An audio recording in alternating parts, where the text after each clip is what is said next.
Welcome to Real Life Renos, the podcast. I'm your host, Karen Brown, and if we haven't met, I'm an aging in place and accessibility strategist, as well as an educator in all things leading a life that is independent, safe, and dignified. We need to have a chat. You know, I run across so many people in my day-to-day practice who are reticent about making decisions. Here's the thing you need to know about decisions. They're going to be made. They're going to be made. That's the way of life. Things have to move forward. And if you don't make the decisions, someone else will. Now, I did a podcast some weeks ago with Bill Simpson, who is a lawyer in London, Ontario. And during the discussion, he said that too often people regard important issues as tomorrow's problem. Not something they need to deal with today. Tomorrow. I'll deal with it tomorrow. Except tomorrow doesn't really come. But in the meantime, life happens. So I want to find out from you. Have you done a will or updated it recently? Let's say in the last 5 years. What will become of your assets when you pass on? Who's going to get your jewelry? And does your family know what your last wishes are? Will they be carried out? Do you have confidence in that? How about your finances, your taxes, your property, or the lease on the place where you live? To get to the heart of what I do for a living, are you living in a house that makes you use more energy than you need to because it isn't laid out properly to suit the way you need to live now? Maybe you have a progressive disease, or maybe you're just simply aging, as all of us do. And your house may be asking too much of you. Have you thought of changing it? Sometimes small changes can make a really big difference. For instance, where you keep the dishes. Things that you have to reach up too high to access or bend down too low to deal with. Think laundry machines or plugs. They're down very low for some people. What will you do when you can no longer manage your house? Have you thought about that? Have you thought about the fact that in the attempt to manage life in that house, you may be causing injury to yourself? How about what is outside of your house? Maybe you still need a car to get to the grocery store, keep an appointment with your doctor, or see friends, go to your volunteer job. What about when your car isn't an option anymore? I mean, come on, that happens to all of us at one point or another. Maybe we fail a driver's test. Maybe the doctor says we can't drive anymore. Something happens and you can't have access to your car.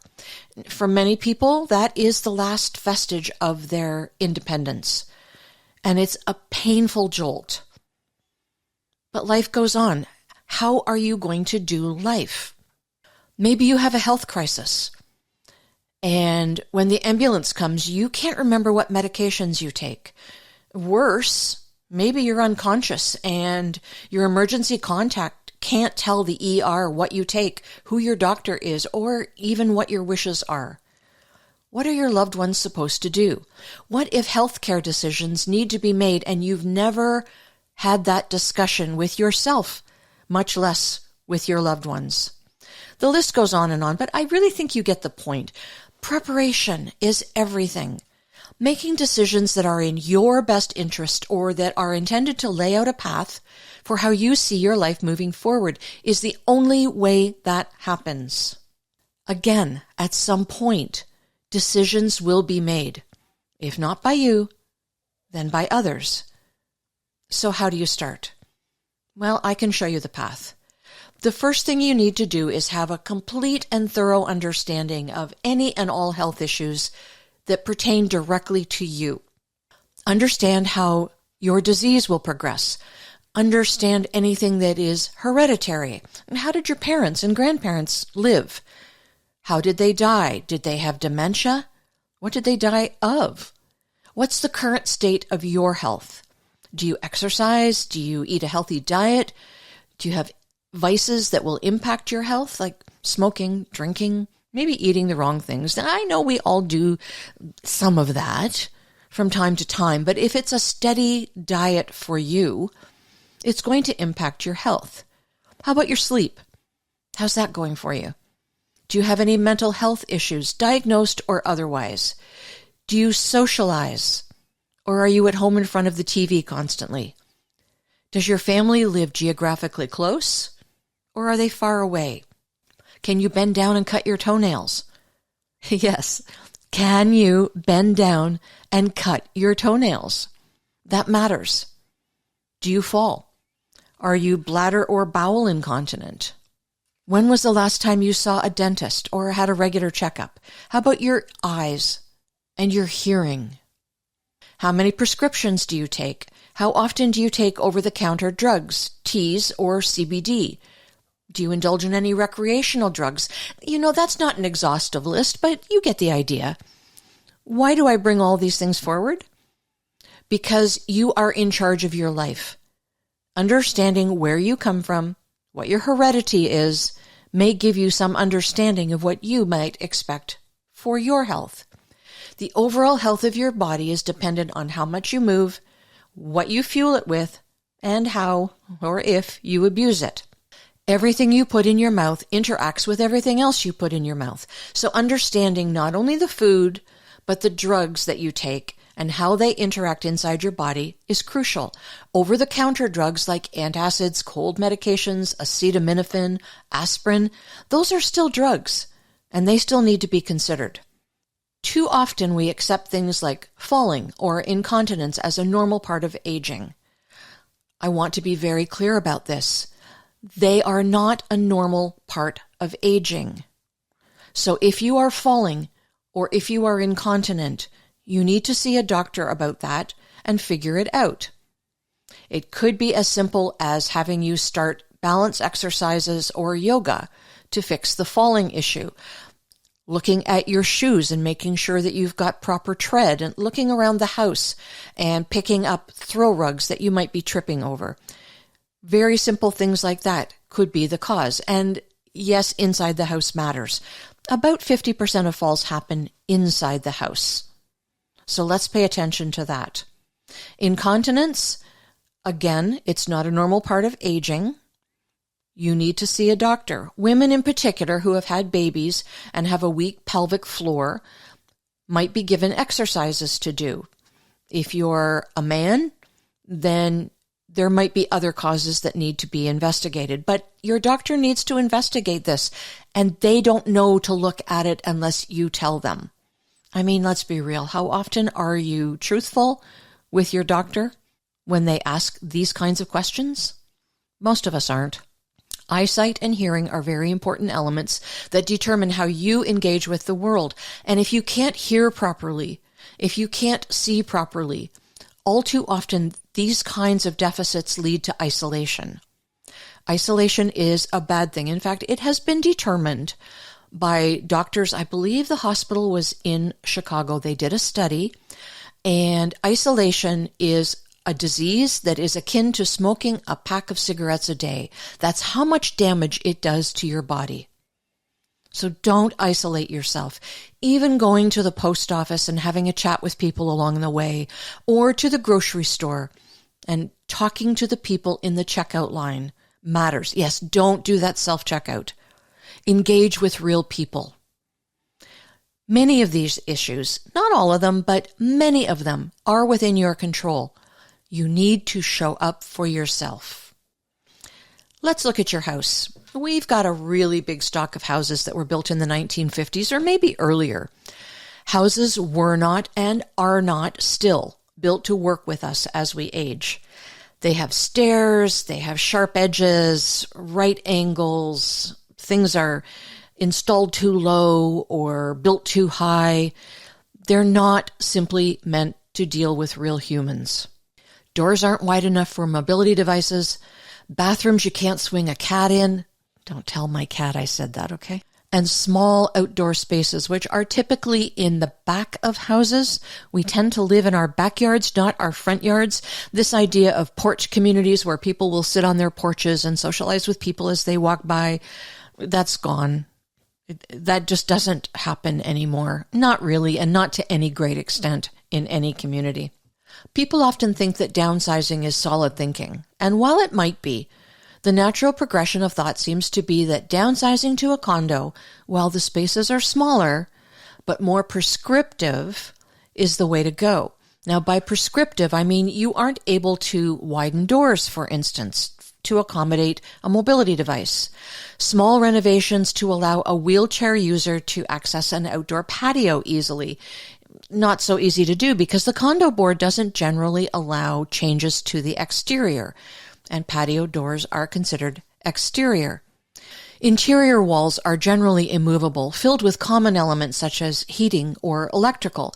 Thinking that you're downsizing to your forever home in a condo could be incorrect thinking, because you will need to move once again when and if you need a mobility device or need to give up your car, because maybe that condo development isn't close enough to all of the stores and offices that you need to access. Is it better to stay in your own neighborhood? Well, maybe.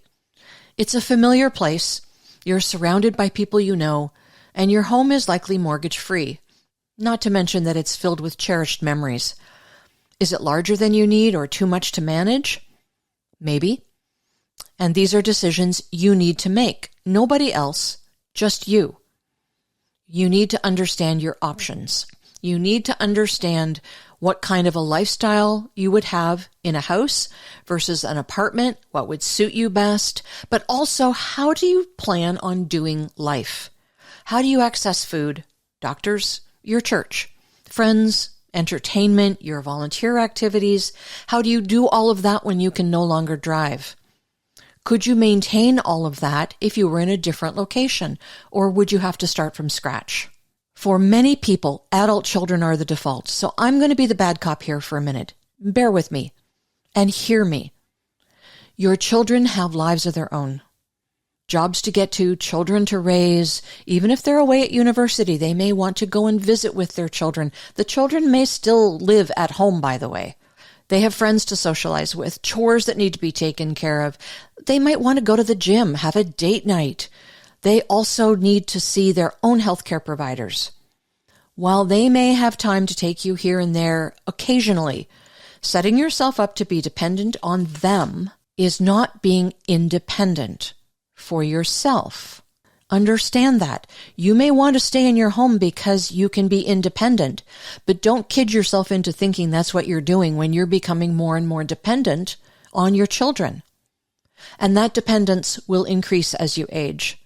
In a heartbeat, it's not just once a week to go to the grocery store, but it's who's going to mow the lawn, shovel the snow, do the repairs, go down to the basement and do the laundry, take you to the doctor, take you to the hairdresser, and on it goes. Just how much do you want your adult children to give up for you? Many end up having to give up their jobs. They become isolated because they see less and less of their friends. Is that what you want for them? Really? You may as well be in a retirement home where all of that is taken care of for you. Your children still have their lives and they can pop in to see you when they have the time. What's that you say? You don't want to live in a home? Well, the majority of people don't. But they are there because they can't live independently. Furthermore, my guess is that your children, if they had a choice, would prefer that you remain mom and dad rather than having to parent you. If you want to set yourself up to be as independent as possible for as long as possible, you need to do some hard thinking, make some hard choices and compromises, make decisions, and take action to set your future up the way you want it to be. Make sure your documents are in order. Your will, powers of attorney, financial and investment documents, and so on. Do your adult children or your next of kin a favor and keep all of your documents together so that they know how to reach your lawyer, financial consultant, accountant, healthcare professionals, and so on. Most of all, make sure they know your wishes and have agreed to implement them. That might not be a one-off conversation. I know I've been in the middle of many conversations between parents and adult children who don't necessarily agree with their parents. You need to reach some sort of agreement so that your wishes will be respected. And, there is always the odd case where children just cannot be trusted to carry out wishes, and the aging adults need to find someone else to be their executor and carry out their wishes. Always sad when that happens, but your wishes are important. And after all, it's your estate. It's your body, your wishes. Make plans for how you can do life if you decide that you can stay in that home. You have to understand all of the costs involved. So factor in your taxes, your utility costs, everything. And now you will know how much it costs to run your home. Alternatively, investigate other housing options using the same criteria. Could you live there safely and with dignity? How long could you live there before any progression in your health forces another move? How would you access your services and your social engagements from that location? Understand the costs and understand the timeline for how long you can live there. Then you really have something that you can compare in terms of staying in the home that you're currently in or moving to alternative housing. You might look at other alternatives as well, such as renting out rooms. There are colleges and universities that match students with homeowners, and generally the rent is very low or free in exchange for taking care of some of these chores. If you don't have a university or college in your town or city, or you just don't want someone in your house, you can look at other things like, do you think you'll eventually need a caregiver? Is it possible to renovate your home so that your caregiver has their own private quarters? And while you're looking at renovations, look at the renovations that would make your house easier to live in for you. Can you move the laundry upstairs? Can you live on one floor? Can you afford a home elevator, for instance? Now, I know you're rolling your eyes, but really, home elevators have not increased in cost in a couple of decades. So they can be quite cost efficient when they are compared with those stair lifts where you sit in them and they take you up a rail to the next level or down to the next level. The cost of those is dependent on how many runs you have. So if you have a staircase that is an L shape, that's 2 runs. You've got one run up to the elbow, if you will, and then another run up to the level that you want to go to. Compare all the costs and understand what it means, okay? With all of that data in front of you, you can start to make choices that will align with your goals. Will you have to make compromises? Probably. But you're making the choices, and you're deciding which compromises are going to be made. Now, you might get pushback from your adult children. I've worked with families who don't want their parents spending their inheritance on home renovations. I've worked with families that want their parents to move in with them, despite the parents wanting to maintain a life closer to their longtime friends and their familiar environment. You need to do what is best for you. And you, right now, have the ability to make those decisions. Not tomorrow, but today. What matters is that you have a life that is as independent as you want it to be, living in the home that you choose, where you can live safely and with dignity. You don't know what tomorrow may bring. You might fall and break a hip. You may be diagnosed with something you didn't expect. You may be involved in a car crash. Your partner may die. Your financial situation may change for some reason. Whatever life has in store for you, if you haven't shown up for yourself, if you haven't thought of how you want to age, the one thing I can absolutely guarantee you is that decisions will be made. Show up for yourself. Make the choices for yourself. It's a today problem, not a tomorrow problem. If you know of somebody who needs to hear this message, please feel free to share this podcast with them. It is ever so important that all of us don't put off to tomorrow what we should be doing today so that we can lead our best lives and have the life we want today and tomorrow. Thanks for joining me in this episode of Real Life Renos, the podcast. I look forward to seeing you on our next episode.